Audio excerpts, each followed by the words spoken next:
the Lamb, and the 144,000.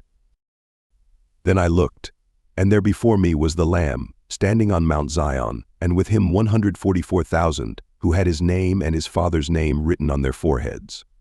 I heard a sound from heaven like the roar of rushing waters, and like a loud peal of thunder.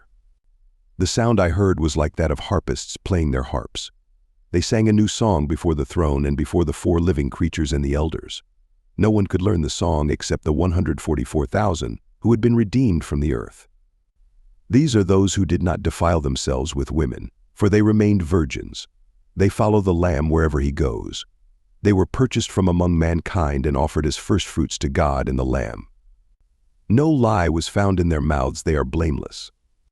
The three angels. Then I saw another angel flying in midair, and he had the eternal gospel to proclaim to those who live on the earth, to every nation, tribe, language, and people. He said in a loud voice, "Fear God and give him glory, because the hour of his judgment has come.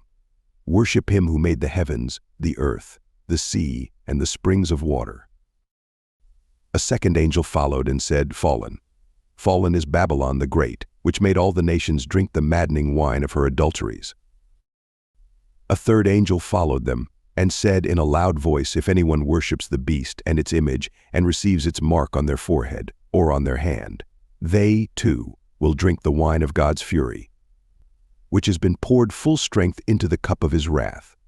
They will be tormented with burning sulfur in the presence of the holy angels and of the Lamb, and the smoke of their torment will rise forever and ever.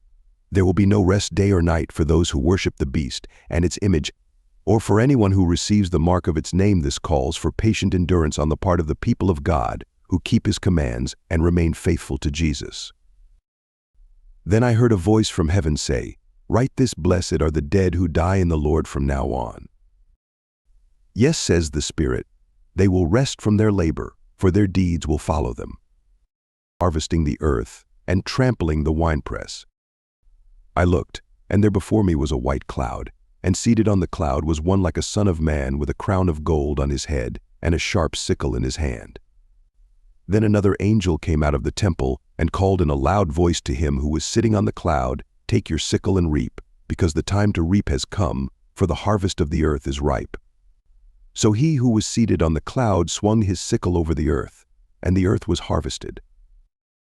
Another angel came out of the temple in heaven, and he too had a sharp sickle.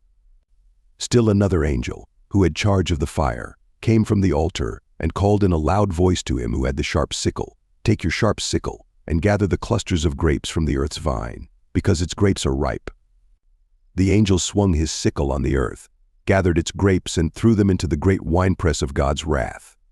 They were trampled in the winepress outside the city, and blood flowed out of the press, rising as high as the horses' bridles for a distance of 1,600 stadia.